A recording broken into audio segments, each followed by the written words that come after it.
Okay, Rockfin, go live. And we are ready.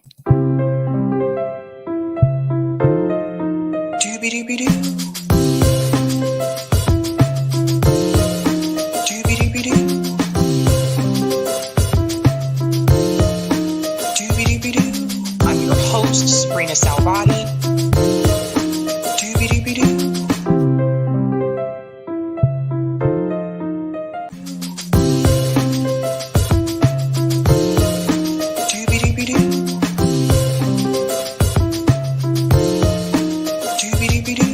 I'm your host, Sabrina Salvati.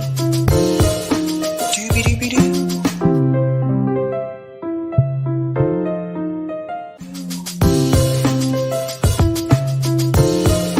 Doobie-doobie-doo. Doobie-doobie-doo. I'm your host, Sabrina Salvati. All right. Happy Monday. Welcome, guys. Welcome to Sabby Sabs podcast. I'm your host, Sabrina Salvati. If you are new, I want to let you know that Sabby Sabs podcast is a part of Revolutionary Blackout Network. You can catch me there on Tuesdays, Thursdays, and Fridays. And you can catch me here Monday, Tuesday, Thursday, and Friday. Quick shout out to everyone watching on YouTube, Rockfin, and Twitter. What is going on, guys? I hope you had a great weekend. We got lots to talk about tonight. We're going to go in deep. We're going to go in pretty deep tonight. I want to go ahead and give shout outs to people in the chat. Shout out to What The for becoming a Sabby member. Give What The a big whoop whoop. All right. Thank you and welcome. What's going on? Saul says hells to the no. Yes. If you haven't had a chance yet, please go ahead and take that poll. It's pinned to the live chat. I did include a hell no option this time because I know you guys have said that before. What about hell no? So I did include that option. We'll be talking about that later on. What's going on? Hannah G says Sabby with a smile. Shout out to Bad Cookies. I voted no, but that is because I didn't read all the options and looked only for no, which goes to show you to read everything in its entirety. Yeah. Pitchforks are coming. Shout out, says Reload Page. Shout out to JM. Thank you so much. That's a Sabby member. And also thank you for the super sticker. What's going on? The Traveler says happy Monday. And did you see what Hillary said about the new fascist PM Italy elected? I have not seen that yet, but I'm pretty sure I can imagine what she said. Oh, we have a lot to say about her tonight. So buckle up and get ready. It's going to get a little bumpy. Shout out to Terry, says, hi, Sabby and fam. Greetings, Rodrigo. Breaking Points is just straight up pro-war propaganda now. Look, I was talking to Nick about that earlier. Today, and I was like, dude, look at the comments in their video. Yeah. So Rodrigo knows what I'm talking about. Shout out to March for Medicare for All, doobie-doobie-doo. I do have an announcement about that tonight. I'll get into that later on. Greetings, crazy boy. Hey, y'all. Hello. Shout out to Jay. Monday with Sabby is soup for the soul. Oh, it's going to be a lot of soup tonight because I got some things to show you. What's going on? CBC Voter says happy Monday, Sabby Sabs, doobie-doo. What's going on, Lewis? So much going on, so much to say. I agree. Greetings, Eric, who's a Sabby member, says happy Monday, all. Shout out to John Kemper. Love and solidarity. What's going on? Jara Brown. I'm a hell no in the poll. Shout out to Sean, says, yo. Greetings, Jimmy. Jimmy J of Ein. Jimmy Joffine. Jimmy Joffine. Hell no. FTW. LOL. Greetings, Sebastian says, hey, y'all. What's going on, Jonathan? People be starving and they're asking for money. Oh, Jonathan, we have a lot to talk about.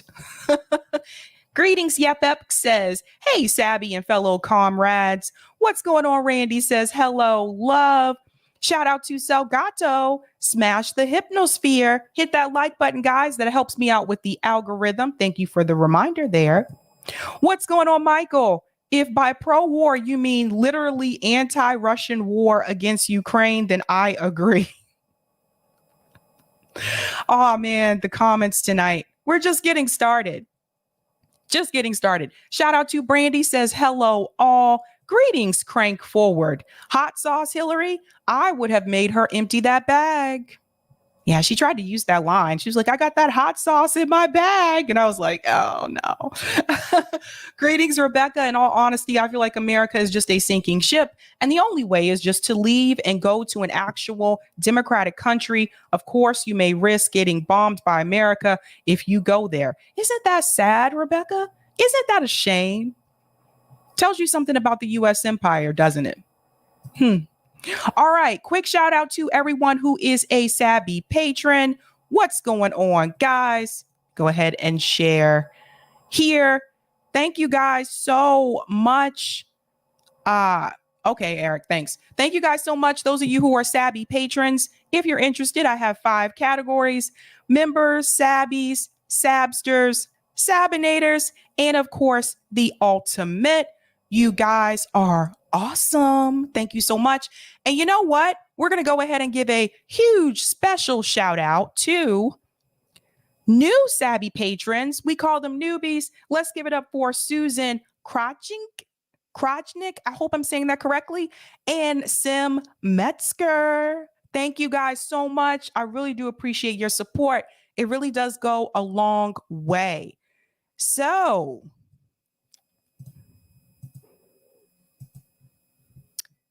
what happened to my, what? Oh, I clicked on the wrong thing. Okay. All right. What are we talking about tonight?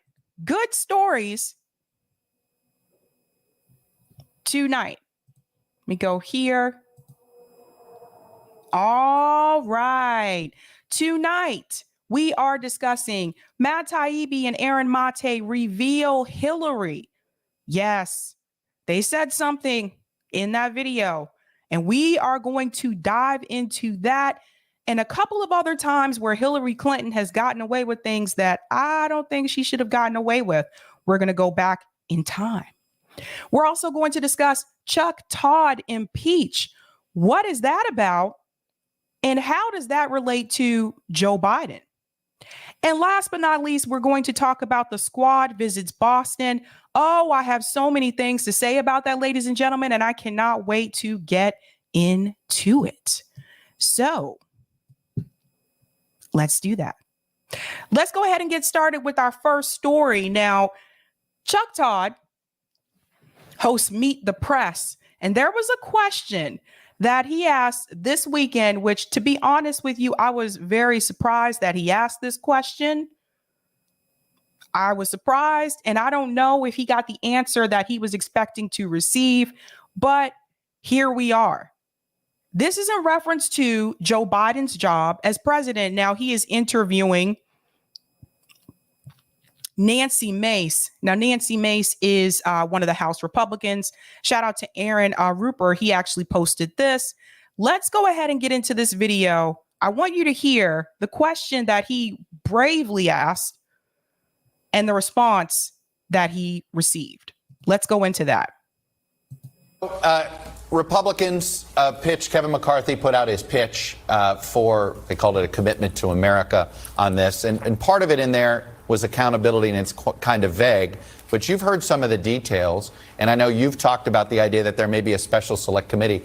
Do you expect an impeachment vote against President Biden if Republicans take over the House? I believe there's a lot of pressure on Republicans to have that vote, to put that legislation forward and to have that vote. I think that is something that some folks are considering. Wow. Wow is correct. If that's not karma, I don't know what is. Like, I was really surprised he asked this question, but you just heard it here first, folks. That some of the Republicans in the House, not all, some of them in the House are thinking about putting forward an impeachment process for Joe Biden. Remember when this happened with Trump? Didn't work out. I don't think it will work out in this instance either. But still, karma can be painful at times. You heard Chuck Todd's response. He said, wow. Yeah, he's shocked. Let's get, I know, Sebastian, bruh. I don't know what to say. Let's let her finish here. Again, I'm someone who wants to, I want to follow the Constitution. It's really important. Oversight's important. But when I think of oversight of the federal government, I'm thinking about the waste, the fraud, and the abuse for the COVID-19 funding. You saw this administration just charge 44 people with a crime of stealing from the federal government $250 million. Those are the kinds of things that we need to make sure we have oversight on. Getting to the origins of COVID-19, better understanding how it happened, regardless of what side of the aisle you're on. We want to make sure that it doesn't happen again, at least in our lifetime. And we're keeping everyone safe in our country and around the world, too. But if these... How do you prevent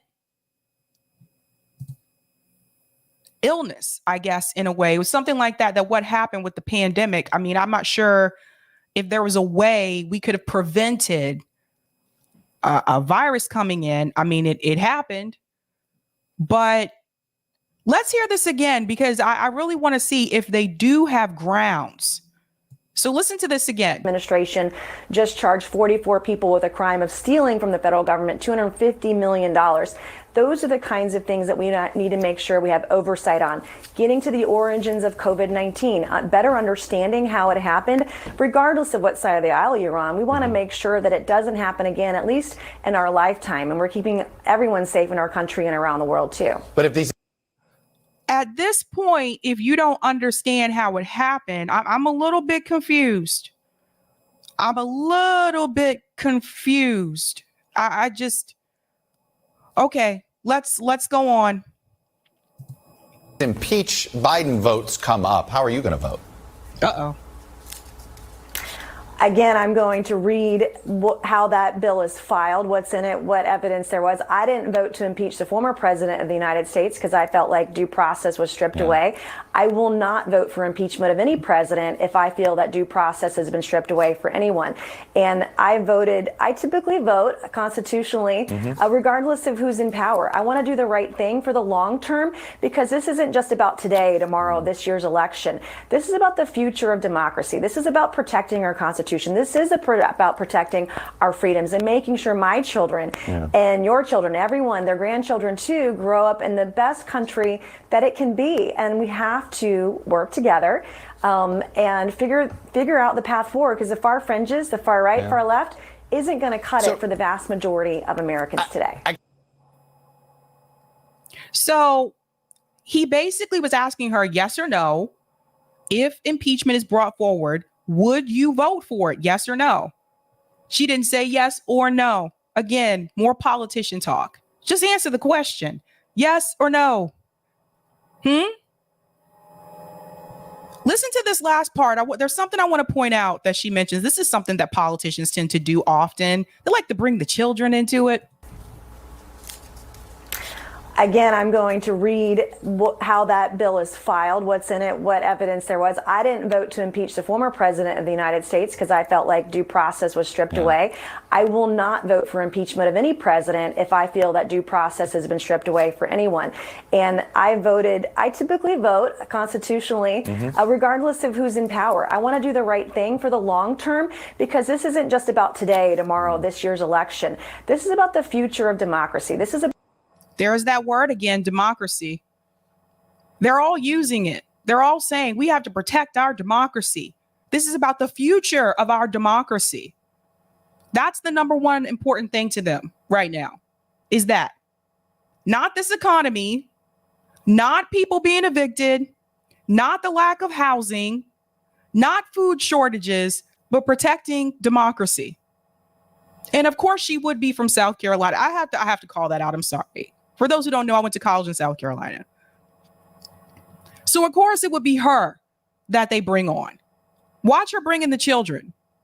about protecting our Constitution. This is about protecting our freedoms and making sure my children and your children, everyone, their grandchildren too, grow up in the best country that it can be. And we have to. Why do they do that? Why do they always bring up the children? Why do they do that? Politicians do this all the time. What about the children? We have to protect the children. We have to save the children. My children and your children. If there's one thing you can count on politicians bringing up, it's the children and democracy.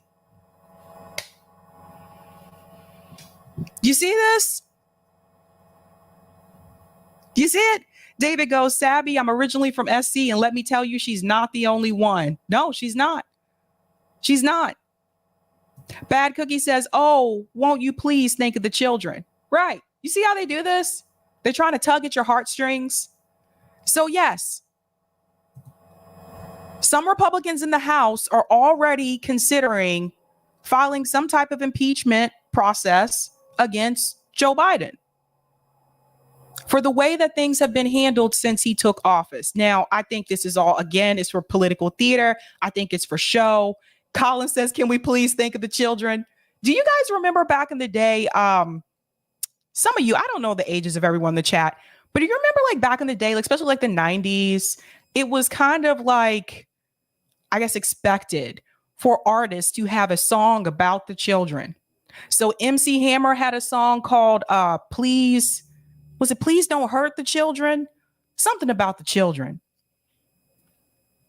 Children in the world. Thank you, Crank Forward. What about the children in cages? Yes, yes. New Kids on the Block had a song where they were saying, this is for the children. There was another one about that. Like, anyway, that was kind of a thing back then. Don't see it as much anymore. But that's a way to tug at people's heartstrings. You mentioned the children, you mentioned the women, although we would argue how much people value the women recently. But it's just a tug at your heartstrings. Now, so they're thinking about some type of impeachment against Joe Biden. And I just got to say it. I have to say it. This is karma. This is karma. When they tried to impeach Donald Trump, I was like, this is ridiculous. This is not going to work. They're wasting their time. And I think, again, this is going to happen again. It's just all political theater. We really do have a bunch of clowns in DC. We really do. We just need some little clown cars for them. But the question that we need to ask, who would be better suited to take his place? And that question has come up. Now, one person that I did tell you about, I think it was about 2 months ago, I mentioned this, that Gavin Newsom was looking to do this. I called it. And so did The Hill. Now, I want to play this clip here, and I want you to hear what they have to say about Gavin Newsom possibly taking this spot. And then I'm going to tell you about other prospects that they have in mind, and you're going to get a kick out of this one. We're going to go through all of them. But first, listen to what they have to say about Gavin Newsom. Here's some big news. Governor Gavin Newsom is unequivocally running for president in 2024 if Biden does not. That's according to some sources, some fundraising sources, who told the publication The Wrap that he's absolutely in if Biden is not. And according to this article, he's expecting that Biden will, after the midterms, say that he's not running, and then we will have Newsom fighting with Kamala Harris for the crown, which will be very interesting. Two Californians going after it. There's been some speculation for a while that Newsom is very much interested in it, which I find interesting. I don't know what do you think about Newsom, Batya? I mostly associate him, not being a Californian, I mostly associate him with very strict pandemic restrictions, incredibly strict pandemic restrictions that he himself did not follow at all times. There was the infamous, what was it, the French Laundry? Manhattan Laundry? Where was this laundry? It wasn't a laundromat, it was a restaurant, French Laundry. So I don't know that he has a sterling reputation everywhere, but perhaps many Californians feel differently. I don't know. What do you think?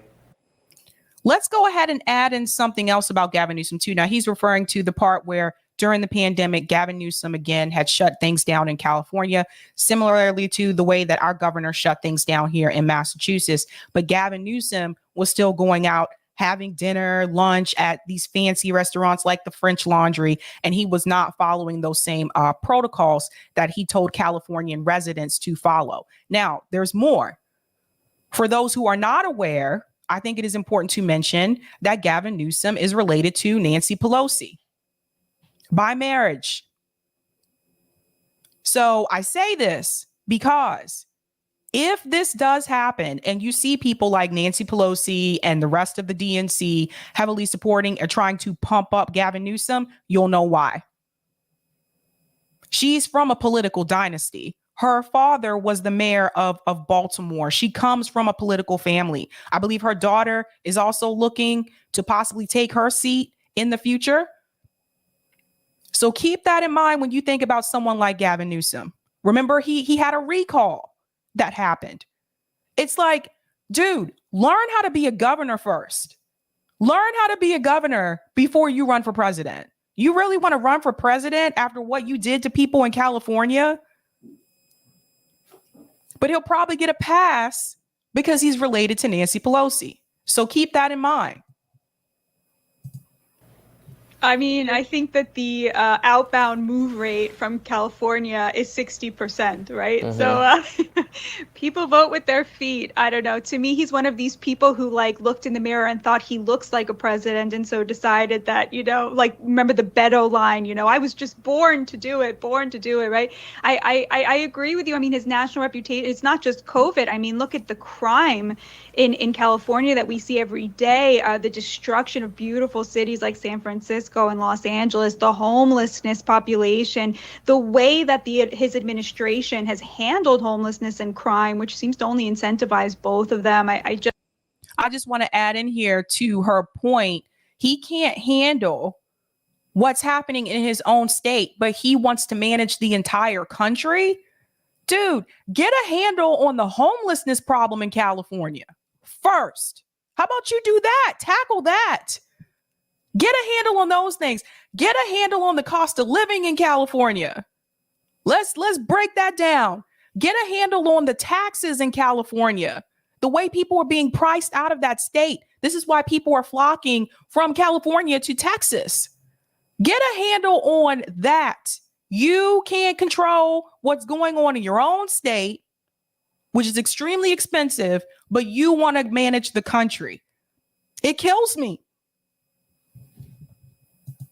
Just think that he is sort of a perfect standard bearer for all of the failures of the progressive movement of late. And I think that that's how he's viewed more generally. Meanwhile, though, Florida Governor Ron DeSantis, who he may be running against, shattered the gubernatorial fundraising record, raking in a whopping $177 million through the beginning of this month. The new report by Open Secrets found that his campaign brought in over $31 million since January of 2021, and his state-level PAC has brought in $146 million in the last 3 years. There's been talk that DeSantis might run for president in 2024, putting him up against former President Donald Trump, perhaps, who's also left people speculating whether he'll jump back in. Robbie, what do you make of a potential Newsom DeSantis lineup? Well, it would be interesting, and of course, Newsom has been challenging DeSantis to a debate. He said that, I think, over the weekend in response to the Martha's Vineyard stuff, the migrant shipping, which is like, if you're so incensed about that, why don't you make a plan to take in more migrants or something? Like, that would be I have to say it. Gavin Newsom versus Ron DeSantis. Ron DeSantis would win. You guys hear me? Gavin Newsom versus Ron DeSantis would win. There's a couple of things that you can point to. The way that Florida handled the pandemic and the way that California handled it. They were both governors at that time. That's one. You can also point to the cost of living. Like I said, California residents have been leaving California and moving to, that's right, Miguel, DeSantis has it in the bag, moving to places like Texas where they can afford to live. You see? Cost of living issue. And not saying Florida is super cheap, but it's cheaper to live there than it is in California. You see what I'm getting at here? So there's that. Homelessness problem. California takes the lead on that. If you're comparing California to Florida, that has not been resolved under Gavin Newsom. So that's another problem, right? So you see the problem? You see the problem? What's going to happen here? And that's all Ron DeSantis has to point to. You shut your entire state down and you went to lunch while everyone else was locked up at home. I already know the talking points. Rather than debate DeSantis over it, which is not something, I don't know if that's something DeSantis would do. I've talked about it on the show before, but they have under his sort of comms people, they have a very interesting philosophy of what kind of media appearances he does. He speaks to local media, but generally will not do adversarial or oppositional national media. He famously turned down a request to be on The View because he wants to speak to conservatives, probably independents, but not. He has this theory that when you talk to the mainstream media or the progressive media, the adversarial media, they're setting the terms, and it's always going to be a gotcha kind of situation. I don't know how he would feel about debate. Might be different, but I got to add a comment about The View. Honestly, I wouldn't go on The View either. Those women they're ridiculous. They're absolutely ridiculous. I don't think any of those politicians should go on The View, to be honest with you. They have their favorites and they treat them a lot nicer than they treat the ones that are not their favorites. And we saw this during the 2020 Democratic primary, right? We saw the way that they treated Joe Biden versus when Bernie Sanders came on there, Marianne Williamson came on there, Tulsi Gabbard came on there. You saw the difference in the treatment. So honestly, I actually don't blame Ron DeSantis for not wanting to go on The View. Now, the other media, I'm sorry, but you're going to have to talk to mainstream media at some point. If you plan on running for president, you are going to have to talk to mainstream media at some point or another. So I don't know how he's going to skate around that, but here we are. Yeah, look, if Biden doesn't run, I guess Newsom will be a real contender. I still think Kamala Harris, by virtue of being the vice president, is going to have a really inside track to get. And I know she's not particularly popular. I mean, really, there's no one in the Democratic coalition, or maybe you can come up with a name I haven't thought of who rivals sort of Biden's popularity, which is, and Biden's popularity itself could certainly be higher. But it's not a very deep bench that Democrats seem to have. I expect DeSantis will challenge. Or will go for it in 2024. I think he'd be foolish not to. It's his time. You have no idea who the kind of conservative media will have seized upon as their kind of standard bearer by the time you get to like a 2028. There could be a lot of other figures in the mix. You could have people, your Tom Cottons, your Josh Hawleys, your Nikki Haley, all these people who are kind of always names are coming up. Right now, the field is really being cleared for DeSantis, possibly to have to take on Trump if Trump, assuming he does go for it. But I think that's going to be his best shot, and he should definitely take it. Now, new polling shows Trump's favorability among registered voters has dropped, according to the NBC poll released Sunday. 34% of registered voters said they have a positive view of Trump compared to 36%. I think that, last month. I don't know. Yeah, I think that Ron DeSantis probably would be the better option for the GOP over Trump. That's just my opinion.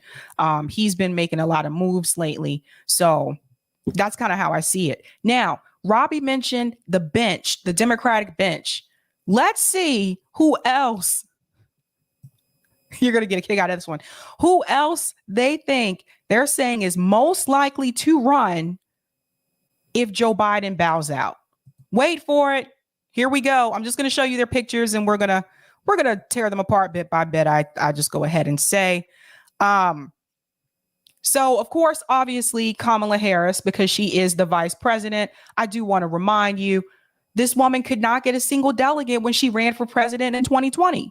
So we already know that Kamala Harris is not a good option. Now, of course, the DNC may think differently, but how many of you out there would vote for Kamala Harris as president? Have you seen the way she does interviews? Have you seen the way she has been, I guess, acting as vice president, not handling the immigration issue at the border, which is her task that she is supposed to handle? And they want her to be president. Could you imagine what this country would get into? That's the first one, but there's more. Okay. Yes, they are actually mentioning Pete Buttigieg.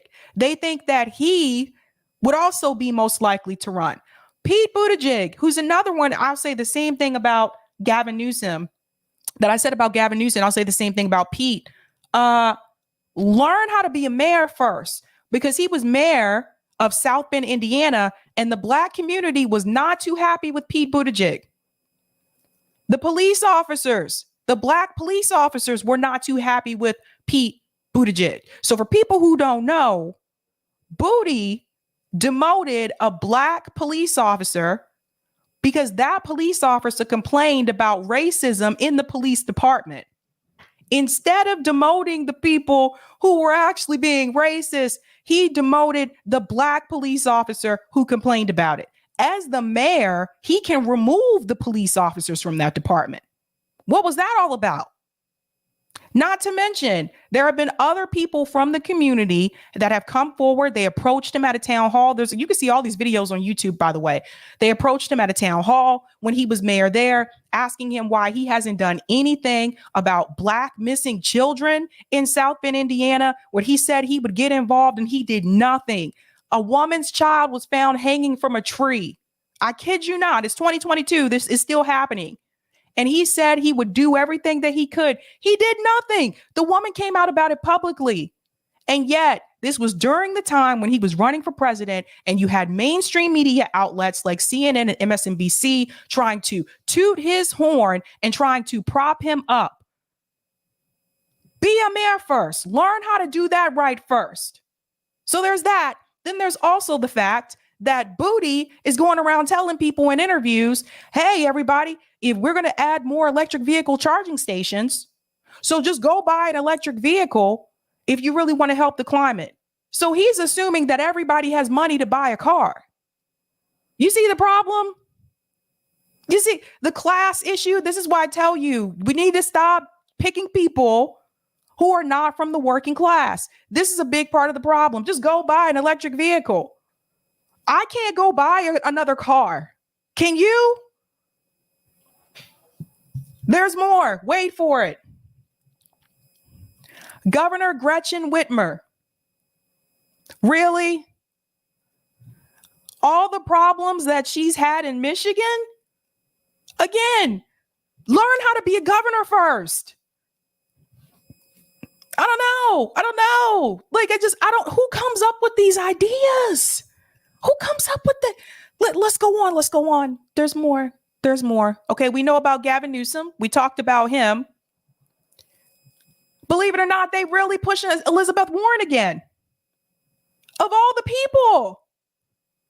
Do you see the problem with who is coming up with this? Elizabeth Warren. The same woman who tried to basically get a leg up on Bernie Sanders during the debates and tell this story about how he said women couldn't be president, that he was misogynistic, but she was totally fine with them up until that point in the debate. She said, I'm with Bernie. Remember that? Remember she said, I agree with Bernie? And then she just bit him like a snake in the grass. If that was the case, why didn't she mention that in the beginning? Why you wait until you start to drop in the polls? Now all of a sudden you remember this story about him supposedly saying women can't be president. Really? So they want to nominate the snake in the grass. Let's go on. You know what? I didn't even get into the whole Native American thing. But just note Elizabeth Warren, we haven't forgotten. Going on. They actually want to consider Bernie Sanders again. Like what? Like they really believe after everything that Bernie Sanders has put us through as voters, those of you who canvassed for Bernie Sanders, Those of you who donated money to Bernie Sanders only for him in turn to tell you to vote for Hillary Clinton and then tell you to vote for Joe Biden. Why would we want Bernie to run again? Stop. Just stop it with the burn. Stop it with the Warren. Their time is done. And another piece I will add about Elizabeth Warren, she doesn't have the likability factor. What does that mean? If you ever watched American Idol, Simon Cowell, he was a trip. He had this thing that he referred to called the likability factor. And actually, it is true. People have to actually like you. And that's not just for musicians. That's also for political candidates. If people don't like you, they're not going to vote for you. She's not likable. I'm sorry, but she isn't. Let's go on. There's another one. Of course, AOC, the same woman who told you like a week or so ago that she didn't know if she was going to be alive. The same, the same woman who told you that she didn't know, she wasn't sure about marrying someone, the person she's engaged to, marrying a white guy and all this stuff. And they gave you all this such Debbie Downer interview. The same woman who's having a difficult time handling being a congresswoman. They want her to run for president. Are you kidding me?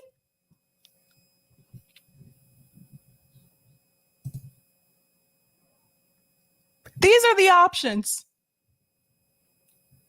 And they wonder why. They wonder why people have checked out. Nix this, done. Give me a break. Give me a break here. I think if any one of those people that they mentioned run, they're going to lose.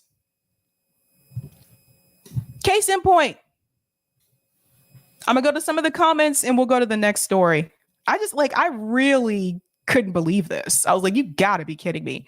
Thank you so much for the super sticker, JM. Bad cookies. Robbie looks like he's tired. Must still be losing. You guys are so bad.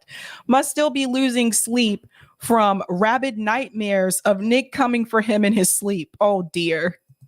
Saul, Florida is a mixed bag of crazy. Sharon, Sabby, have you heard about Chicago's water? I heard about it actually a little bit before I went live. Yes, I have heard. Juliet, they are intentionally driving people to check out. Right. Like who comes up with this list? They're really ignoring what the American people want. They really are. Like, I don't know. I don't know what else to say. But speaking of AOC, that brings me into our next story. Because, oh boy, the squad, all of them were actually here in Boston over the weekend. It's interesting because when I first heard about this, that they were coming here a couple of years ago, I would have probably tried to go to this event. It's interesting how things have changed, right? So they were here in the Boston area. They went to Boston, they went to Somerville, Cambridge-ish. And they charged for this event. That's the reason for the poll that I have. So I want to show you a very short clip of them getting ready for this panel that they had. And then I'm going to dive into two different articles. One of them viewing this in a positive way and one of them viewing it in a negative way. And I want to do that because I want to prove a point. So let's go ahead and show you this clip here. Now, shout out to Pascal Solange. I hope I'm pronouncing her name correctly. She was the one that actually got this video. Now, she was happy to be there. But I'm going to tell you something about the demographics of that area in just a second. But watch this video. Here we go.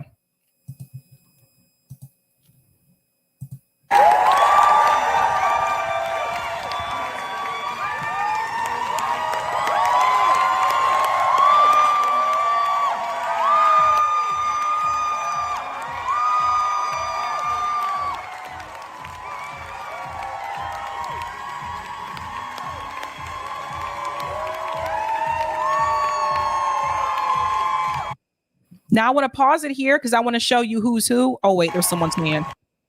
Okay, there's Ayanna Pressley. This is Ilhan Omar. This is actually Professor Dr. Kendi. He actually teaches at Boston University, so I am familiar with him. I know who he is. He actually started the Anti-Racist Center at Boston. And then we have Cori Bush here, and there's AOC, and there's Rashida Tlaib. So you have 5 of them present.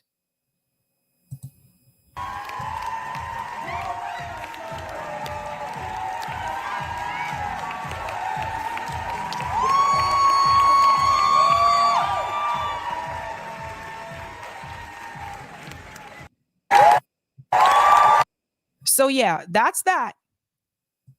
That's that. So what you need to know about this event, because I looked up the ticket prices ahead of time because I was curious.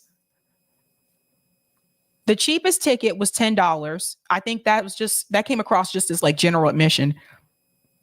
But there were tickets for like $100. Like you were going to a concert. It's just like there are musicians I didn't pay that much to see. Kitty loves films. It's so weird that we do this as a culture. Right. Like, why are you charging people during a time when people are still trying to get through inflation? Hello. People are still trying to get over things that have happened with the pandemic. Economically, people are struggling. Why are you charging? When Bernie Sanders came here, and I've gone to a lot of these rallies, so I'm just going to tell you from experience, they were all free. They were all free. Bernie Sanders came here, it was free. They have to charge. Like I said, there were different prices. The cheapest was $10. That was like for general admission, but they had $100 ticket price. For what? Guarantee that money goes to Act Blue, goes right back into the Democratic Party. Guarantee. Now, let me show you the first article.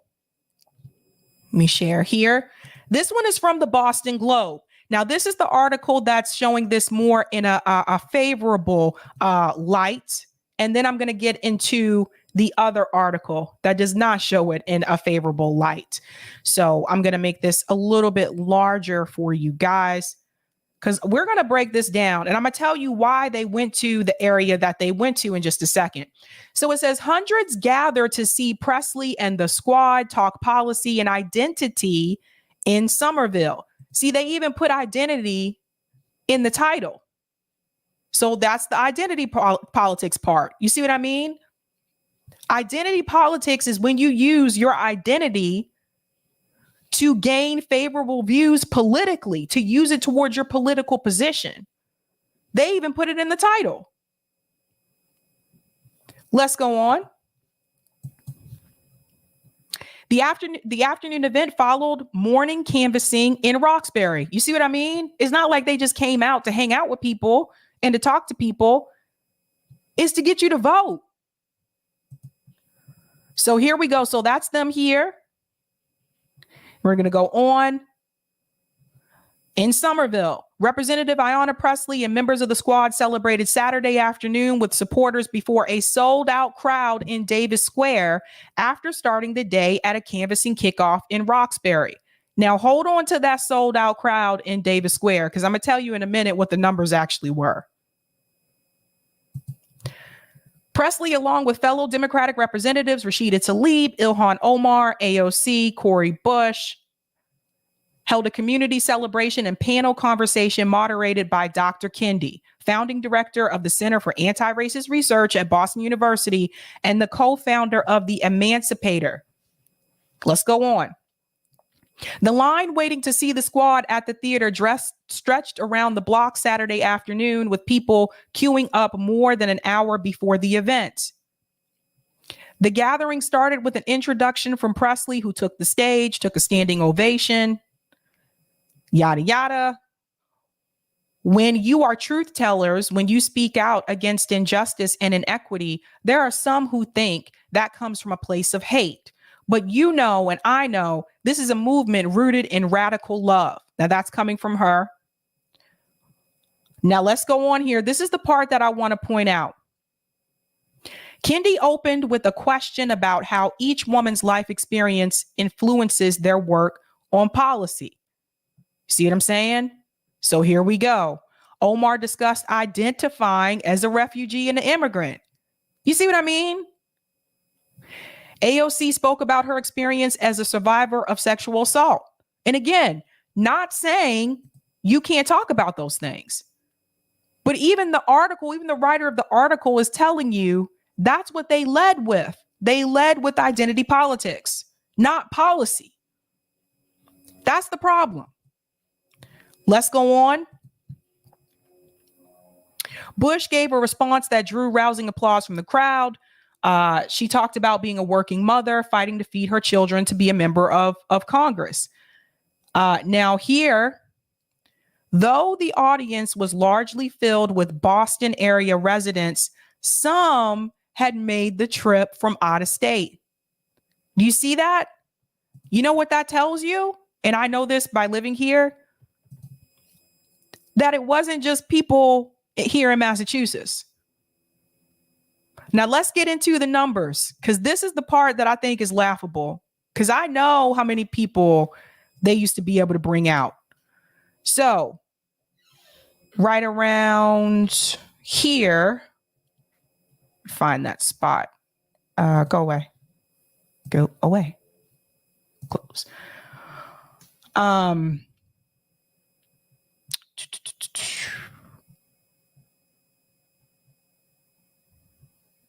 See, here it is again. See, Presley became the first Black woman elected to Congress in Massachusetts. I remember that. I used to live in Ayanna Presley's district. This is why a lot of this stuff I already knew. But there's a part here where they mentioned the numbers. I should have highlighted that. Maybe I passed it. Sorry, guys. I had to do this with shared screen. That's why I'm kind of... Oh, shoot. If I can't find it, I'll just tell you what it is, because I remember what it was. Anywho, the numbers, it was almost 100 people. That's not good. 5 of them. You have 5 of them. You have AOC, Rashida Tlaib, Ayanna Presley. You have Ilhan Omar, and you have Cori Bush. And the number was almost, it said almost 100 people showed up. Why is that a problem?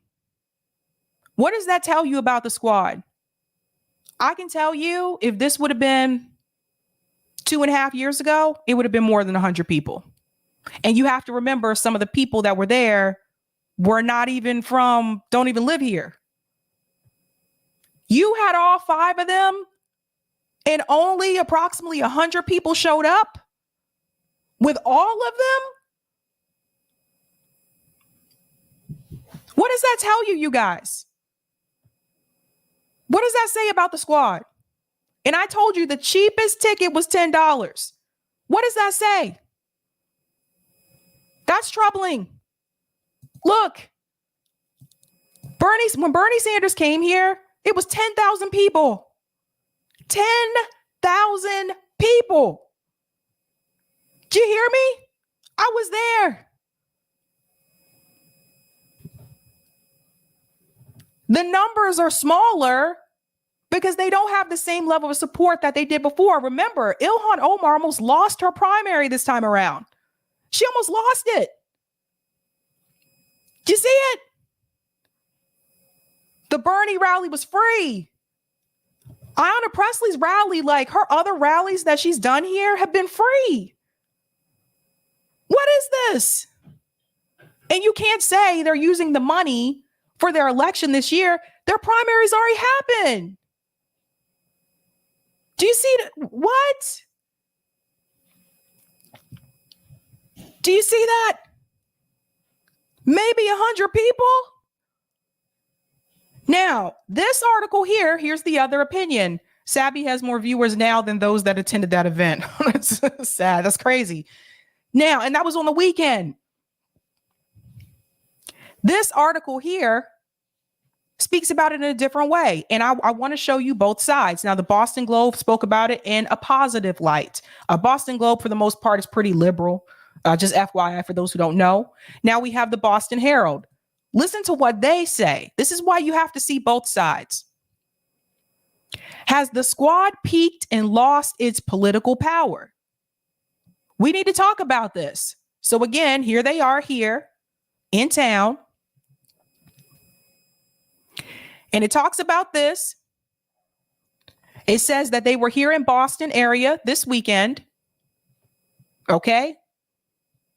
It is fitting that a group of lawmakers is playing a fundraising event in Cambridge and a show in the small Somerville Theater, because that's about the only place they will be fully embraced by liberal Massachusetts voters.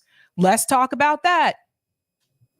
So I have lived in Boston, Cambridge, and Somerville, all three.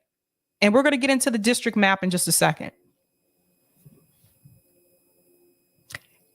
They have a point here when they point this out. Why didn't they go to Worcester? Why didn't they go to Springfield? Worcester is the second largest city in New England, smack dab in the middle of Massachusetts. A lot of working class people and immigrant communities live in Worcester. Springfield. Actually, I think Worcester is tied with Providence, Rhode Island, actually, in terms of size. Sometimes they go back and forth. Springfield, Massachusetts. Again, heavily working class. Heavily working class. Why didn't they go to Springfield? You know why? Because most of the educated academic elite are in Boston, Cambridge, and Somerville. You want to know why they went to those in particular? Because that's Ayanna Pressley's district. So of course they're going to go to the place where they know they will be well received. They would not be as well received in Worcester. I know this. They would not be as well received in Springfield. And yes, there are progressive minded people there, but it's a different crowd. It's different. Let's go on. This part here, the squad is the Make America Great Again version of the left. It peaked in 2020. The group has lost some of its luster since it became the darling of progressives and liberal media several years ago. Shut out by House Speaker Nancy Pelosi, AOC has limited power to pass anything and has become more of a nuisance to the party than a benefit. Where's the lie? Let's go back in. None of the members of the squad are on a leadership track in Congress and operate mostly on the fringes. Boston, Cambridge, and Somerville are some of the few places the cohort of congresswomen can go and still pretend they are relevant. Guys, this is so spot on. I'm telling you from experience, this is spot on. You can get people to buy tickets in Somerville, but good luck selling them in Methuen, Marlborough, or Tewksbury. And that's true.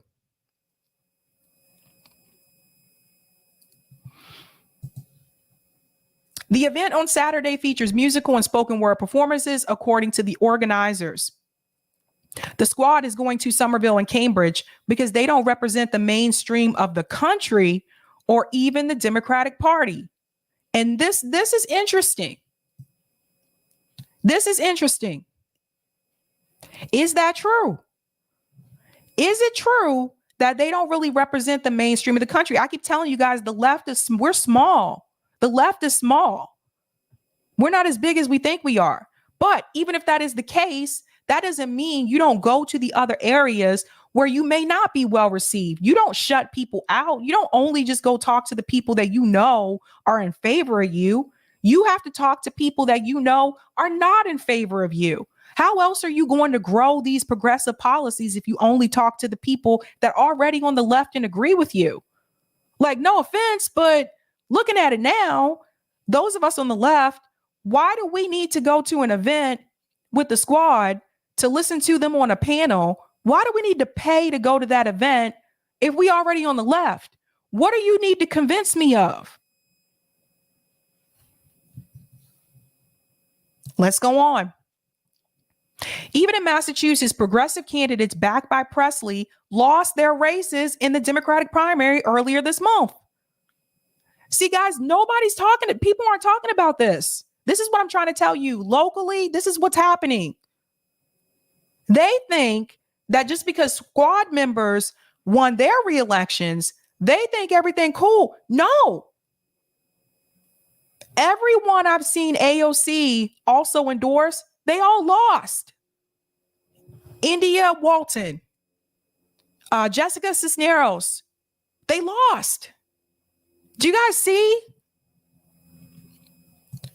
Let's go on. And there was one more part right here.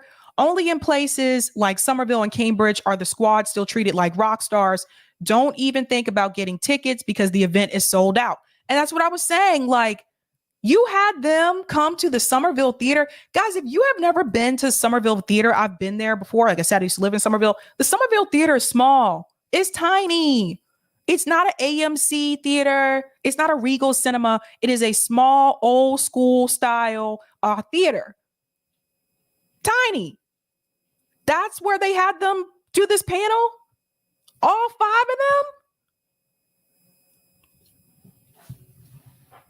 Now I want to show you something else because we got to talk about this. We need to talk about this district. I'm going to show you what I'm talking about. I told you there's a reason why they picked those places in particular. That is Ayanna Pressley's district. Now let's go in. Now here's the map. Here's good old Massachusetts. District 7. You can see the outline here, the black outline. This is Ayanna Pressley's district. I know it's weirdly shaped. And if you zoom in, see if it'll let me. Okay, that's good. Now we can see more. So she has part of Boston. So she has Dorchester, Hyde Park, part of Roxbury, and it goes all the way down to this portion here, the Blue Hills Reservation. Okay, you guys see that? That's the Boston portion. Then when you come up here, Somerville, maybe I should go in a little bit. There we go. That's better. Whee! Let's go back up. Oh, does it do that? Does it let me move it? Okay. Then you have this portion here. So you have this part of Cambridge. You have all of Somerville. Like I said, I lived in both of these places. I know these spots. So they went to Boston, Cambridge, Somerville. Now, notice they did not cross the river.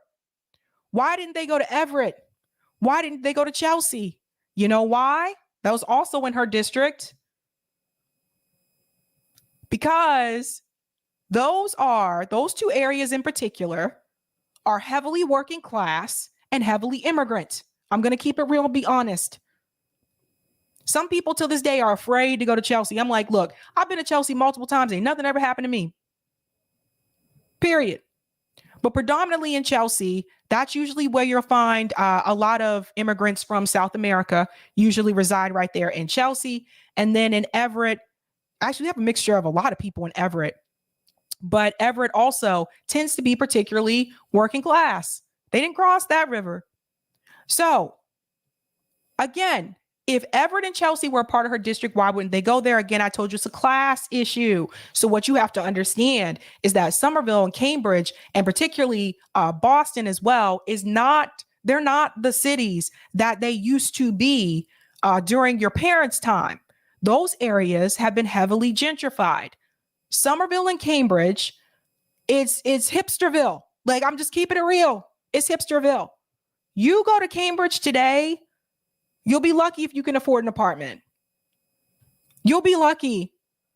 So the population that they catered to were heavily MIT and Harvard students. Hello. Maybe some Tufts students, because Tufts is right on that borderline in Somerville and Medford. So you have the college kids, and then you have the professionals. You have the professionals that are the tech people that work at Google and Facebook. Google and Facebook are also in Cambridge, for people who did not know that. So you have a lot of tech people.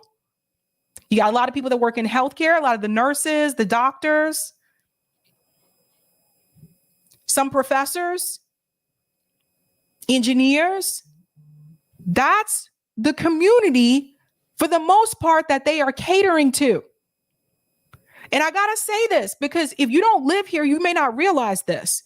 People hear, oh, they went to Boston. That's great. Boston's so working class. Not anymore. In fact, Boston hasn't been, quote unquote, working class since I moved here. And that was over 10 years ago. A lot of those people have been pushed out because of gentrification. So these are the professional academic elite areas. These are heavily gentrified. And a lot of the people who grew up in those areas are gone. And what that says is that they are catering to a particular dynamic, a particular class, and people need to pay attention to that. Now, the Justice Democrats, they were supposed to be working class people. Remember that? They were supposed to be working class. Who from the Justice Democrats is working class people? Ayanna Pressley wasn't working class. AOC wasn't working class. She had a startup before she was a bartender. A lot of people don't talk about that. Ilhan Omar wasn't working class. Rashida Tlaib wasn't working class. Who are the ones that won that were working class? Maybe we could say Cori Bush, right? But the people who were really a part of that working class dynamic, they didn't win. That was your Paula Jean Swearengin, who they chose not to put as much attention on. Keep that in mind. Ayanna Pressley and AOC both went to BU. Both of them.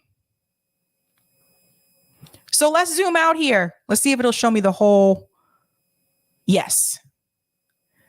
So what I was trying to ask you is, there are other areas where they should have gone to in Massachusetts that I feel are even more important. Let's go to that map. This is Eastern Massachusetts. Why didn't they go to Worcester? Worcester is right here. Zoom in. Whee! This is Worcester. It's right here in central Massachusetts. Again, I told you there are a lot of people there who are working class. They needed to go talk to the people in Worcester. Why didn't they go to Springfield? Springfield, again, there's a lot of people there who are heavily working class and larger immigrant population. Why didn't they go there? Huh? Because they know they're not as favorable there. Do you see that? That's a problem. That's a problem. Stop ignoring working class people. Stop it. This is what happens when you follow that lie that we were told by Justice Democrats. Oh, they're going to be working class people. They're not going to be people who have been politicians or come from political, background. They're going to be everyday people that are going to run for office. Isn't that what we were told? And you see what's happening. You see it. Right. So, Eric, I have a poll. We can look at the poll results because I want to see what people said. Because I asked you guys, should they have charged people to go to that event? Let's see what you guys had to say. I personally don't think they should have. You're kidding. People are still struggling with inflation right now, and you're charging people to come see you? What? Come on. We have free concerts here. We have musicians come here and get free shows. Let's put up that poll. 301 votes. Do you agree with the squad charging money for their Boston appearance? 5% said yes. 37% said no. And 58% said hell no. No. Charging for what? To see you? Do you see where we're at now? You see the problem? David said they're still knocking down the house. I don't know, Alvin. I don't know. Who were the 5%? I don't know.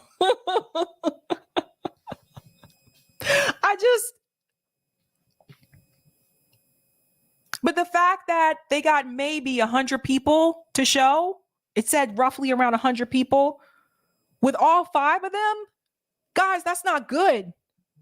In Boston, Somerville, and Cambridge, they should have way more than that. You see that? They booked the Somerville Theater because they knew if they would have booked a larger space, they wouldn't have been able to fill it. Sorry if my words are too harsh. I'm just being honest. I should show you guys a picture of Eric, if you can find the Somerville Theater website, I want to show people that. I'm gonna go to some of the comments in the chat here because I want people to see what it looks like. Mr. X, they probably partying at Martha's Vineyard. Probably. Franny French, they are supposed to represent us. We are not supposed to pay to see their faces. Thank you, Franny. Thank you. Guys, Bernie didn't even charge. He bigger than them. So policy is not on the ballot. Ouch. Thank you for the super sticker, JM. Bill Bradley, I mean, they're doing their job of disheartening people wanting to stand up to the elite. It intentionally creates a defeatist outlook to prevent the DNC from facing a real challenge. Cake batter. I bet they avoided Dorchester and Mattapan too. They did. They did. And the only reason they were in Roxbury, like I said, Roxbury is very close to downtown Boston. So that is one thing about Roxbury, is like right there. And then also too, Roxbury is also Roxbury's also going through gentrification, man. But yeah, they weren't in Dorchester or Mattapan. They weren't going to travel to those routes. Cake batter, you must be from here. Yipper 99, Boston neighboring towns names are weird. Tewksbury. The names here are weird. They are weird. It took me a while to get used to that. Thank you so much for the super chat, Franny French. Not just AOC anymore. The squad is all grandkids of Nancy Pelosi. I think that's how we should see it.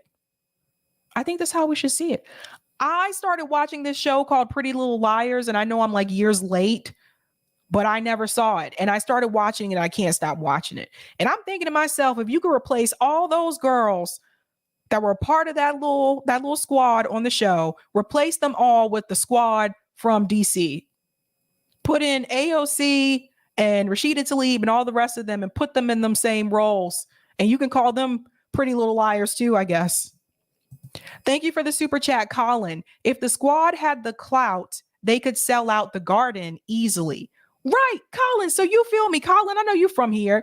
You know what I'm talking about. The Somerville Theater. Oh, we got it, Eric. I'm gonna show it, and I'll get back to the other comments. This is the Somerville Theater. Look, guys, the Somerville Theater is small. Do we have a picture? Let me see if they have a picture of about history. Bro. It don't even look like that now. Hold on, that's the old school picture. Did they put up a new one? Where's outside the building? I'm just telling you guys, I've been in there. Like the Somerville Theater is where you go when you want to watch like you want to watch a movie for cheap. It's pretty cheap. You say, what is this? The Somerville Theater, guys. I'm just laughing. I'm laughing. Like, this is crazy. Absolutely crazy. Kitty Films. I needed to hear this. Thank you so much, Sabby. Justin B, thank you so much for the super chat. I would have gone with no effing way if it had been an option. Thank you for the super chat, Praying Mantis. The 5% that voted yes are bots. Thank you for the super chat, Justin. You have to pay me to go see them. Right. Like, I was like, they actually had an option for $100. I was like, did somebody who paid for that? Really? And thank you for the super chat, Christina. And Taunton and Woonsocket, both working class, even though it's outside of Boston. That is true. That is true. Roger Meadows, Sabs, you read it wrong. Franny said nanny, not Nancy. Oh, I'm sorry. I'm sorry, Franny. I want to go back to it. Oh, I don't know. Oh, there it is. Oh, not just AOC anymore. The squad is all grandkids of Nanny Pelosi. Okay, thank you. And Jonathan, Jimmy Dore can sell out 300 on a slow night. Like, what the? You guys are like 5 of them? I'll take that comment on Rockfin, Eric. It's just laughable. That's crazy, man. That's crazy. Thank you for the tip on Rockfin, Roger. Speaking of rappers of the 90s, you're not for the children, lady. Only Wu-Tang is for the children. R.I.P. ODB. Love how when interviewed on Stern for doing that, to call out Diddy, he said he was so high he didn't even remember doing that. LOL. Booty would get ripped apart for crashing the airline industry and not regulating them. Greedy Gretchen never fixed the infrastructure in Flint. Next. Bernie next. AOC next. Speaking of Justice Dems losing, SAB freshman Congresswoman Marie Newman, due to redistricting as a result of the 2020 census, Newman in 2022 faced a choice between running in a heavily Hispanic district she had been drawn into, or against Sean Casten in a district with the lion's share of her former area. Newman opted to run against Casten in the Democratic Party primary, but was defeated. Well, that sucks for her. And thank you for this tip as well. Now, when the Morning Joes of the political world use that as a talking point that people rejected progressive policies, always understand you make sure to tell them people don't vote on policy. They vote on emotion, alphabet letter next to the name, and familiarity. I say, Sabs, let the GOP have the Fed. Let's take the states and make people vote on policy by putting it into a BI and force states to do it. Well said, Roger. Always coming back with a bang. Hit that like button, guys. That helps me with the algorithm if you haven't had a chance to do so. And we're going into our final story tonight. Get some popcorn if you want, because we're going to do a little history lesson here. We're going to go deep into the Hillary Clinton world. And we got to give shout outs to Matt Taibbi and Aaron Mate for that, because they brought up something that really started to make me think. My little wheels started turning here, you know, and I was like, huh. Now I'm starting to remember other things that have happened that I feel Hillary Clinton was not held accountable for. So let's go ahead and get into this clip. Now, this was a part of Useful Idiots. It says Matt Taibbi's #1 Russiagate question. Let's go ahead and get into that. What would you like to know more than anything else? You and I have spent a ton of time on this. So, why hasn't anybody interviewed Hillary Clinton yet? Who paid for the Steele dossier, central figure in all this. They've interviewed so many people, like dozens of witnesses, came before Mueller, came before Congress, all these parallel congressional investigations. No one's interviewed Hillary Clinton, who paid for the Steele dossier, who knew about the phony Alpha Bank story. Still, 6 years later, has not been interviewed by anybody. So that's one thing. And also, I have all the questions about CrowdStrike, and that's a Clinton campaign contractor, a firm that generated the foundational allegation of Russian hacking, later admitted privately they had no evidence for that, as we've talked about before. We still haven't seen their reports that they produced, gave to the FBI. That's an aspect of this that is very still unresolved to me, is what was the basis for claiming that Russia stole those emails, and what is the actual evidence? And what was the role of this Clinton campaign hired firm, CrowdStrike, in generating all of this? Those are both great ones. The Hillary Clinton one's really interesting because there have been plenty of journalists who've had a shot at that, right? Like, I'm sorry, guys. I just realized I had the captions on. Oh, maybe I didn't. Maybe that's just the video. I can't Oh, it's just the video. I'm sorry. Let me go back a little bit. Oh, that is just the video. Both Whoopsie. great ones. The Hillary Clinton one's really interesting because there have been plenty of journalists who've had a shot at that, right? Like, not one of them is going to ask a question about any of this stuff. Oh, so that's a good question. Why is that? Why is that not any of these journalists that have interviewed Hillary Clinton, why haven't they asked her about that? My guess is that they were probably told ahead of time what they could talk to her about and what they couldn't talk to her about. This happens sometimes. I've actually had this happen sometimes to me. I just don't tell you guys about it. There have been times when people told me what they didn't want to talk about, like right beforehand, or ahead of time saying, look, I don't want to talk about this subject or that or whatever. So I would imagine that those journalists were probably told, look, you can't mention Russiagate to her. You can't talk to her about that. She's not going to answer questions about that. So don't do that or you're going to lose the interview. And sometimes what will happen is that those journalists, they're so desperate to get that interview, right? Because that helps their career. If you're a mainstream journalist and you get an interview with Hillary Clinton, that it will actually help your career as much as we dislike Hillary Clinton. But that will help them, right? So because they want the interview so badly, they choose to follow those rules and to not talk about it. I can imagine that's probably what has happened. And that's probably also why you'll never see Hillary Clinton on independent media. She was like, could you see Hillary Clinton on the Gray Zone? That would be funny. That would be really interesting. It's kind of amazing. She was tweeting stories that were produced by by Steele. So she was the source, or her campaign was the source for that stuff. And then Hillary Clinton is responding to this during the campaign. Why hasn't one journalist proposed that question to her? Like, hey, don't you think that was a little bit fraudulent to do that? Yep. You know, and same with Jake Sullivan, who's currently the National Security Advisor. He was also promoting the Alpha Bank falsehoods, and he's not been questioned about this by the media, and also by, as far as I know, John Durham. And why not? I mean, when Michael Flynn was the National Security Advisor, he was ousted because he was interviewed by the FBI in his first couple of weeks on the job. So let's go back to the beginning, and then we're going to segue into the issue that I've noticed about Hillary Clinton. We're going to bring up some other examples. What would you like to know more than anything else? You and I spent a ton of time on this. So, why hasn't anybody interviewed Hillary Clinton yet? Why hasn't anyone interviewed Hillary Clinton yet about this particular issue? So I saw this clip, and then I started asking other questions. Believe it or not, I went down the rabbit hole, and I started to think about other things that Hillary Clinton did prior to this, where she was not held accountable, neither her nor Bill. Now, I don't know the age groups of everyone in the chat, but if you weren't around during this time, this is going to be an education session for you.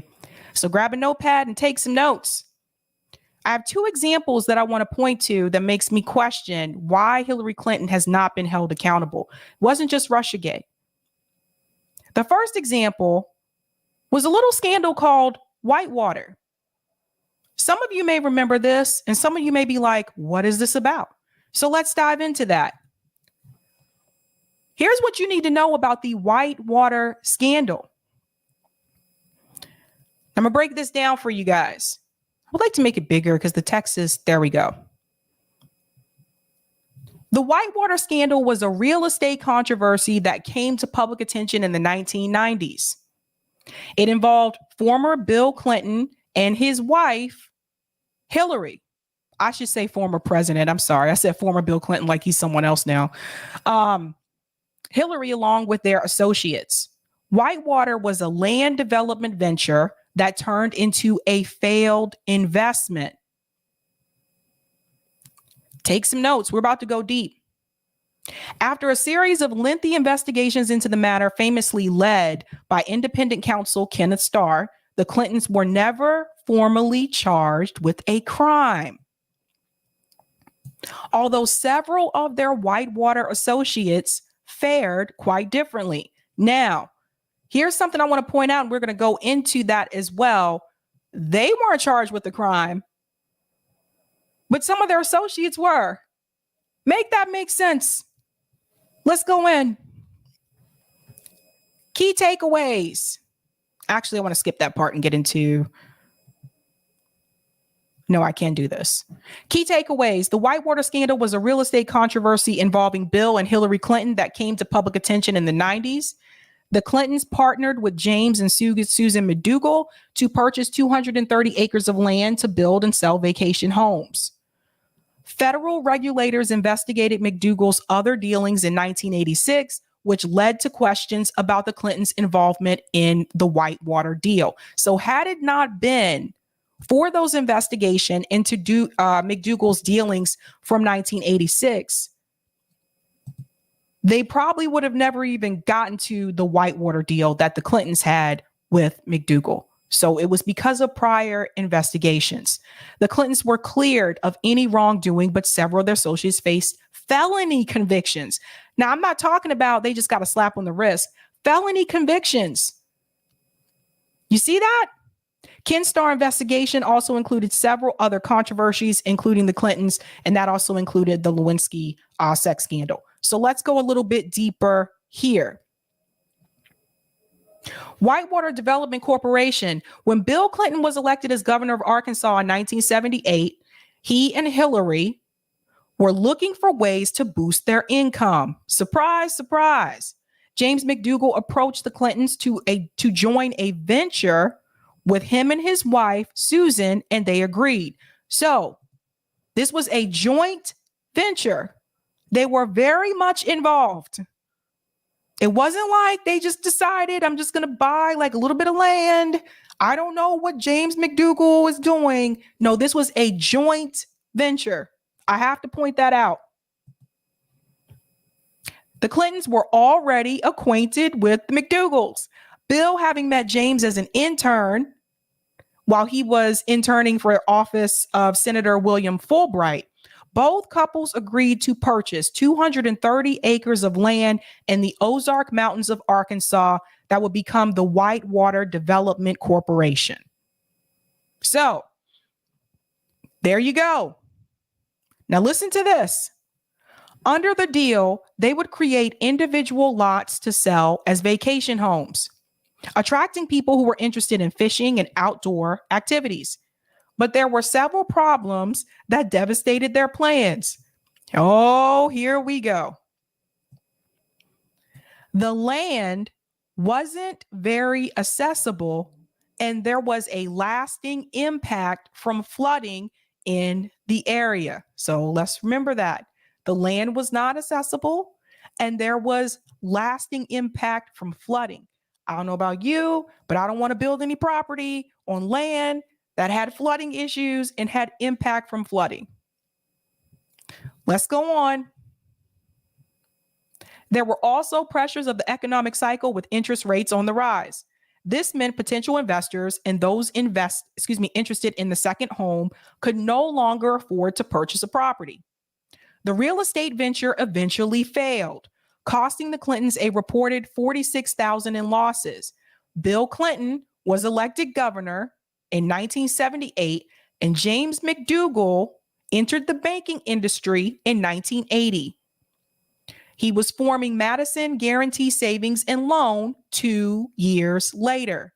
But it wasn't the investment venture between the Clintons and McDougals that caused the controversy. In fact, it was a series of events that happened later that triggered the investigation. $203,000. The amount of money used to purchase the land at Whitewater, from which Clintons and McDougals used a $180,000 joint loan. Let's go. That's right, Lawrence Johnson, translation, swamp.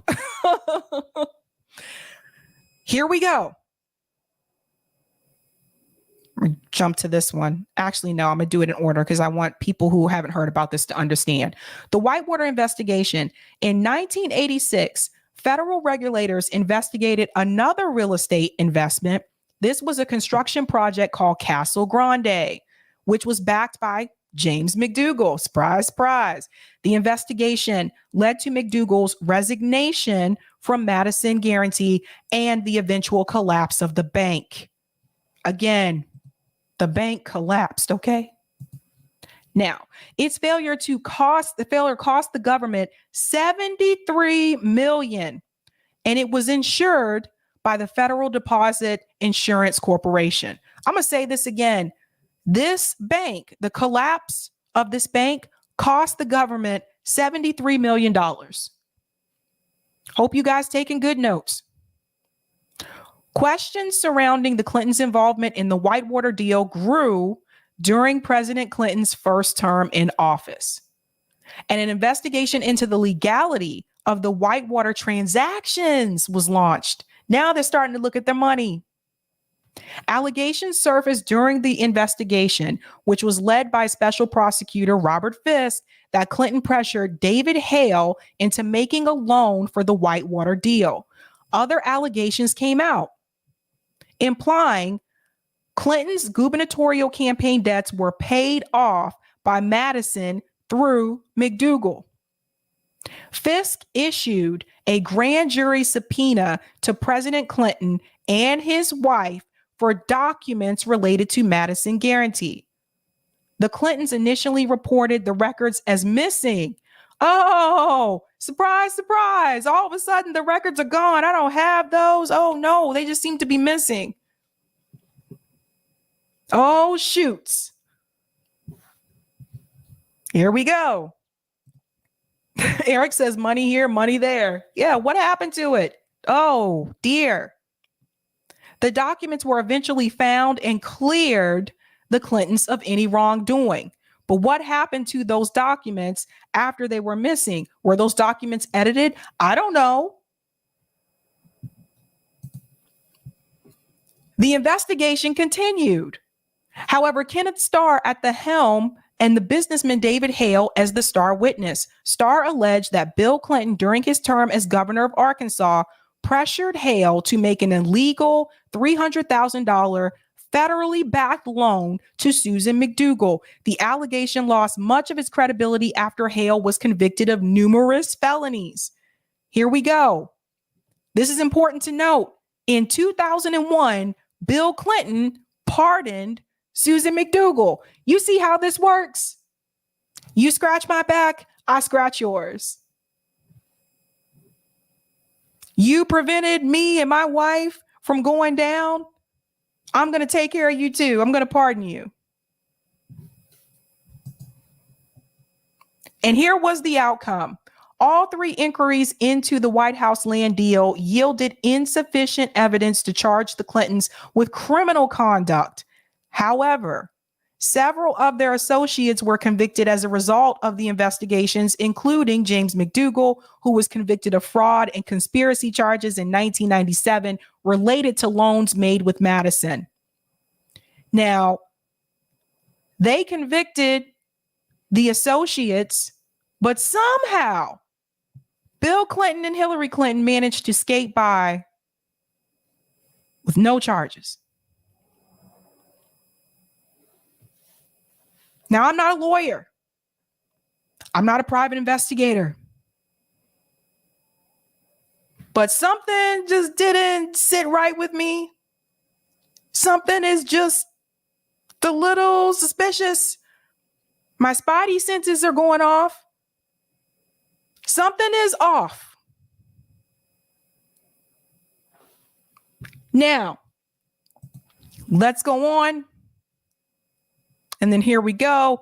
The Starr investigation went beyond the Whitewater scandal to include several other controversies involving the Clintons, as well as the Lewinsky sex scandal, which led to his impeachment, and charges of perjury, obstruction of justice following the 1996 presidential election. Clinton was later acquitted by the Senate of both charges.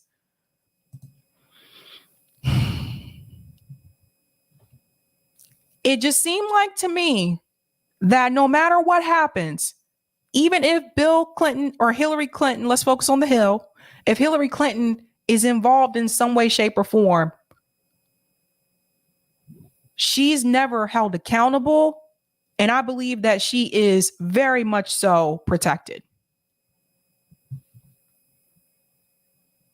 I believe the Clintons are very much so protected.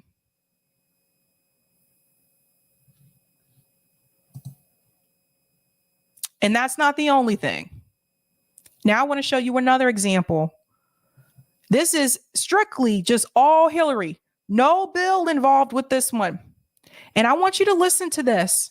And I want you to explain to me how a woman who claims to be such a champion for women's rights would do what she did here. Let's get into this. I don't think many people know about this story. This goes back to when Hillary Clinton was a lawyer. Let's listen.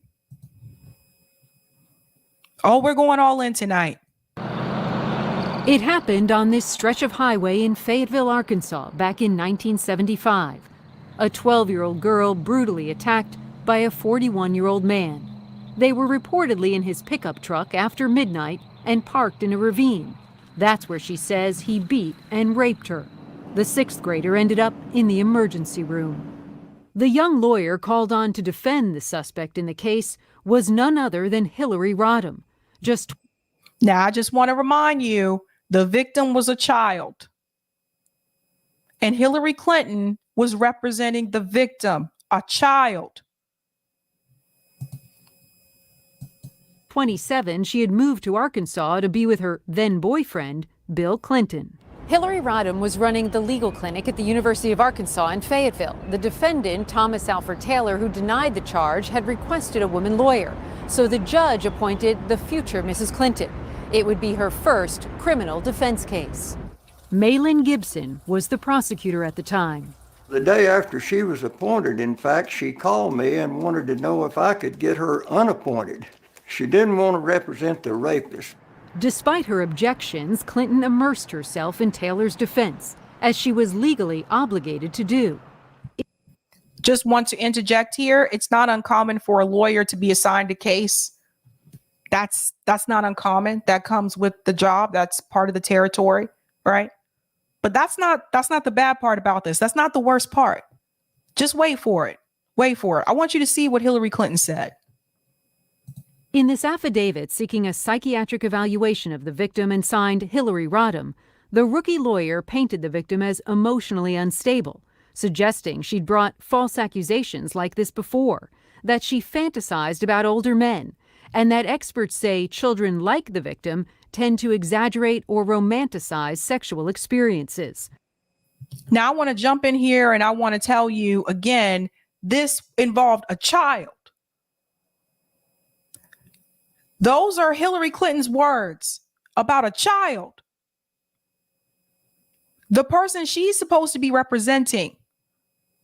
Now, they told you at the beginning of the story that the victim was hospitalized after the assault. And this is what Hillary Clinton says about a child. I have to stress that. This is not a woman. This is a child. Let's go on. CNN contributor Josh Rogan interviewed the victim, now in her 50s, back in 2014, nearly 4 decades after the crime. The victim said the allegations in the affidavit are untrue, that she'd never romanticized sexual experiences or made any false accusations before. There's never been any evidence presented by anyone to substantiate the allegations that Hillary Clinton made in that affidavit. To the victim, this was an attempt by Hillary Clinton to smear her in order to exonerate her attacker. The victim believes that Hillary Clinton lied in order to win. Clinton also insisted. Did you hear that? So much for champion for women's rights. Insisted on getting her own expert opinion on the accused rapist's underwear after the crime lab had cut out the key part of the sample to test, then lost it. In a bold move for a first-time defender, Clinton brought what was left of the accused rapist's underwear from Arkansas all the way here to Brooklyn, New York, more than 1,200 miles, just so a renowned forensic expert she'd hunted down could look it over. A move considered aggressive even by the prosecutor's standards. Maybe so, but it worked. Clinton's expert cast doubt on what was left of the evidence, saying it hardly showed the defendant's blood or semen. The prosecution's case quickly started to unravel. We began to scramble and consider possibilities of lesser offenses. The story was mostly forgotten until in 2014, audio emerged of Clinton talking about the case with an Arkansas journalist back in the 1980s. Listen to her laugh describing the moment she delivered her forensic expert's findings to the prosecutor. I handed it to Bailey Gibson. I said, well, this guy's ready to come from New York to prevent this miscarriage of justice. Those recordings were played for the victim by Josh Rogan during his interview. I'm sorry, but I don't understand what was so funny. What was so comical? This is scary. Reaction was anger. When I heard that tape, I was pretty upset. You lied on me, and you're supposed to be it for women? You call that for women? What you done to me? And I heard you on tape laughing. There is an That's right. So that was the voice of the victim as an adult. Do you see what the point I'm trying to make here? Now I'm going to go on, but I want to make a point here about Hillary Clinton. She was always a fraud. Do you see what I mean? Champion for women's rights. Oh, yes, we need to support Black people. She was always a fraud. She was a career. She was an opportunist. I believe the only reason she even married Bill Clinton was because she knew that politically he was going somewhere. And that meant that possibly politically she could go somewhere. Let's go. Another piece of audio that Clinton's critics have pointed to for some time. Clinton on the same tape laughing about her client passing a polygraph. He took a lie detector test. I had to take a polygraph, which he passed, which forever destroyed my faith in polygraphs. But you know what was sad about it was that the prosecutors had evidence. But whatever evidence the prosecutor had was trumped by Clinton's defense. In fact, even the prosecutor told us Clinton was doing what any good defense attorney would do. She was just doing her job. She was going to present the best defense she could, and she was certainly going to require us to prove his guilt. In a plea deal. Of course, he's going to come in and say that. Hell, her people probably had already spoken to him before this interview happened. Let's just be real. She got her client's charges reduced from rape to unlawful fondling of a child. For rape, Thomas Taylor could have gone to prison for life. Instead, he was sentenced to 1 year in the county jail. Did you hear that? Did you hear that? She got his charges reduced. I want to say again, the victim was a child. A child. He only served 1 year. Miss Champion of Women's Rights. And she had the nerve to have a slogan called, I'm with her. Please. I'm with her. All these women in the crowd with their signs. I'm with her. I'm with her. She not with you. That's terrible. This is absolutely a child. Children can't consent.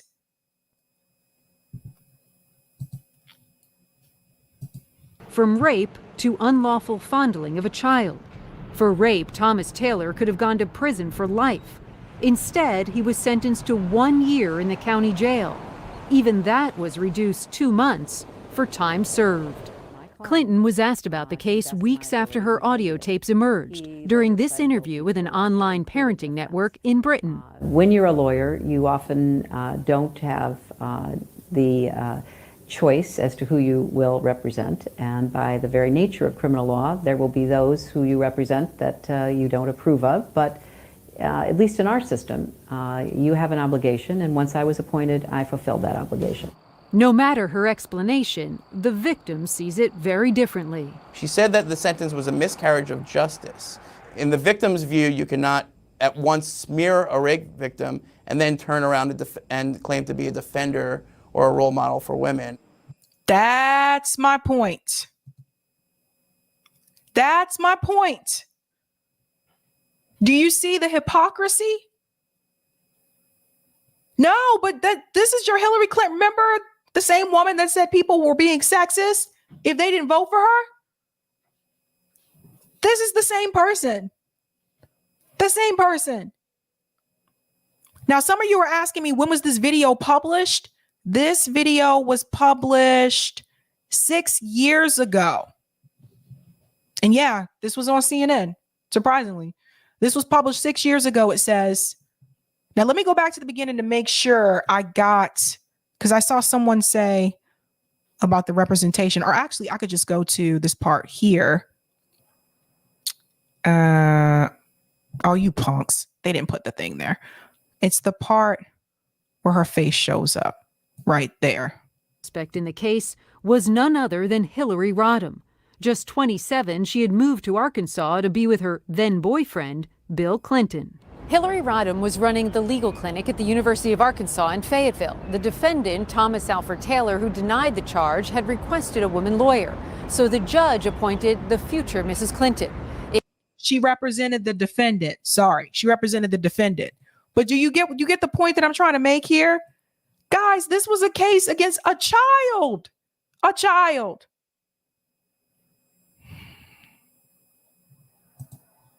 Sabby, can you drop the link to that video? Yes.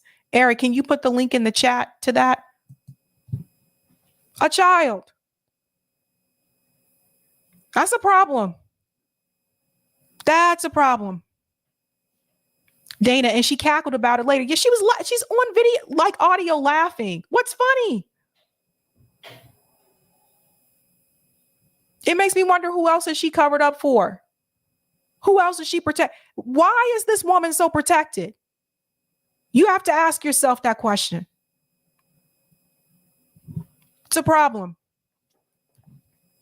And she had the nerve to shame people for not voting for her.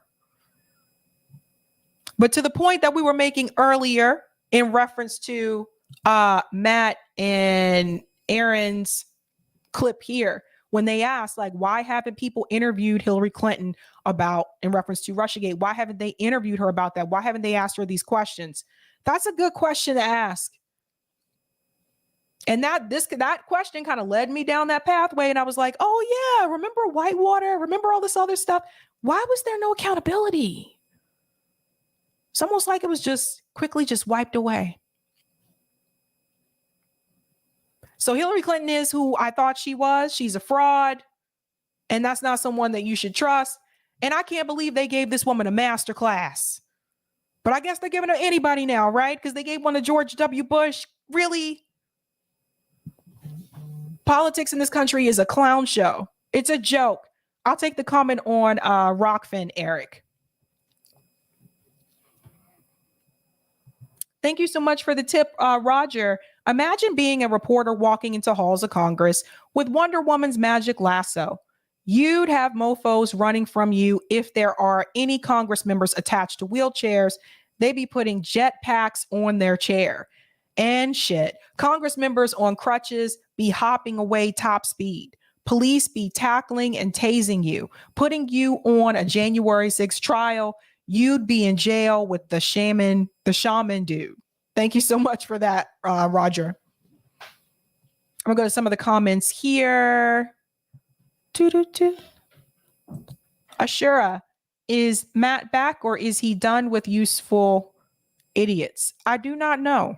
I'm not sure. I'm not sure if he was back or if that was just an interview. I just know someone sent me that clip.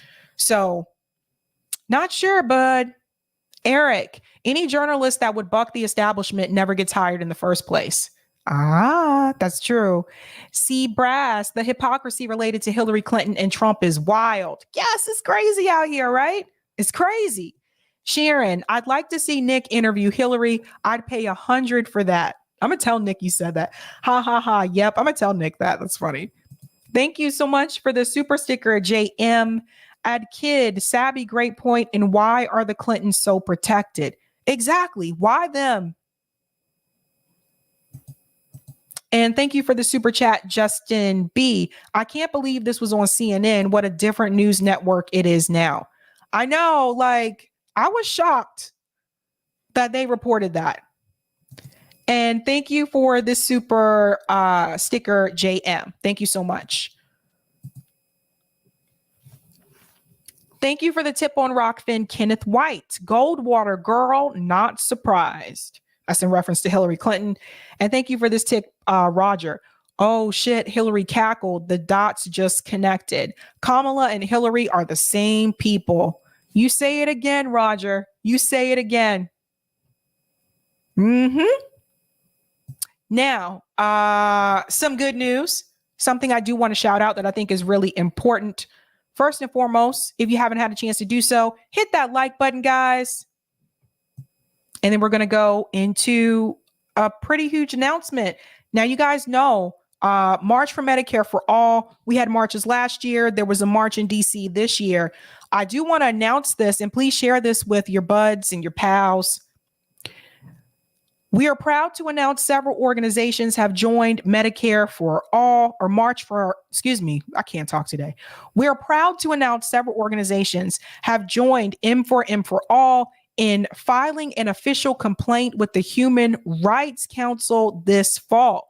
So the UN Human Rights Council, and they're tagged in this.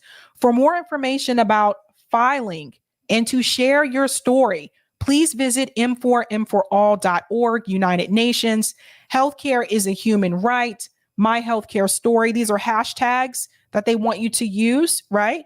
And so send us your healthcare stories. Here's the description here. Stories to be included in the complaint with the UN Human Rights Council against the U.S. government for denying your right to healthcare.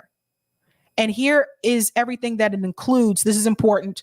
Healthcare includes medical, dental, vision, hearing, mental health, reproductive health, pharmaceuticals, gender-related health, medical and assistive devices, long-term home assistive care, and alternative medicine, and more. So, Eric, if you can put the link, the M4M4All.org link right here in the chat for people, that would be great. I know some of you have mentioned to me before that you do have, health stories. Let's help them get this through. I think this does need to be filed with the UN human rights. I think this is a human rights issue, and let's do what we can to support them. Okay. And pass this on to other people so they can share this information as well. So yeah, let's do it, guys. Let's do it. Actually, if I click on healthcare as a human right, you can click on the hashtags and then latest. Yeah, see? You'll see all the tags here. Oh, look, there's Dana Fairbanks. So yeah, check that out, guys. Let's give them our support. So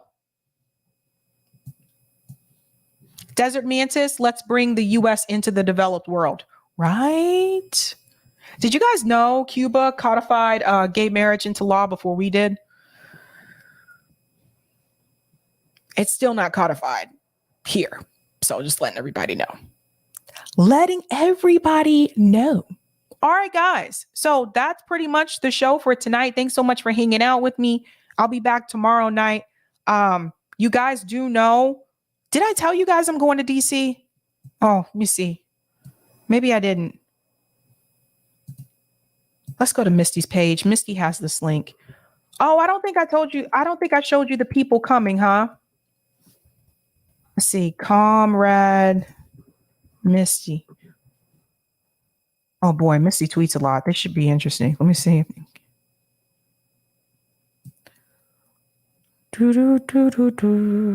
But I think she put out the list. Yeah. You guys want to see who's coming? I can announce this again later too. Is this the one where she raised the money for the event? Shit, I forgot. I'm sorry. I'm trying to get better about the language, you guys. Oh, that's the pinned tweet. All right, let's put this up here. So Misty put this together. Is this connected to the thread? Yes. All right. Let me share with you the people who are coming so you guys can see. This should be an awesome event. Yeah. So you guys know Misty was here last time. Here are all the peeps who are coming. Hands off Assange. This is going to be October 8th in DC. So I'll be there. I'll be one of the speakers. And then, yeah. So here are all the speakers. So Chris Hedges is going to be there. Joe Lauria, he's the editor-in-chief of Consortium News. He will be there. Eliza Blue, she is, you may have seen her before on Tara Reid's show. She's a human trafficking survivor and human rights advocate. She's going to be there. Marsha Coleman, she was a former senior policy analyst and whistleblower for the EPA. She'll be a speaker. Garland Nixon's going to be there. You guys know Garland, radio host and political analyst. Also, James Bovard, who is an author and political commentator. He is a contributor for USA Today.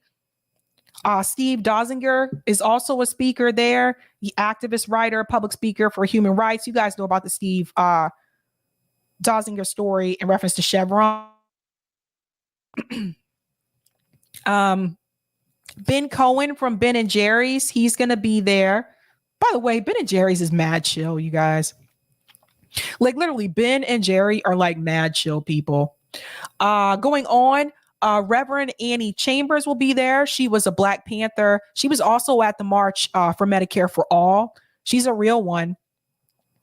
Randy Credico, huge Assange activist. He's also a radio host and a comedian. He'll be there along with John Carricu. He's an author and a journalist, and he was also another whistleblower. Dave DeCamp, he's the news editor of antiwar.com. And Jill Stein is going to be there. You guys all know Jill Stein. And there's me. I'll be there. I'll be speaking as well. Sabby got to write her speech. Kevin Gostola will be there. He's the managing editor of shadowproof.com. He's going to be there. Chip Gibbons, he's a journalist and also a policy director for Defending Rights and Dissent. We also have Dan Cohen. He's a journalist from Mint Press News. Esther Ivorim, she's an author, artist, and award-winning journalist. She'll be there. John Stasevich, who I've interviewed and JB has interviewed as well. He's independent candidate for president for 2024. And I think this one just came through today, which is Scott Ritter. He's also going to be there as well. He's former U.S. State Marine Corps intelligence officer. So yeah, and free Julian Assange. So super pumped for that.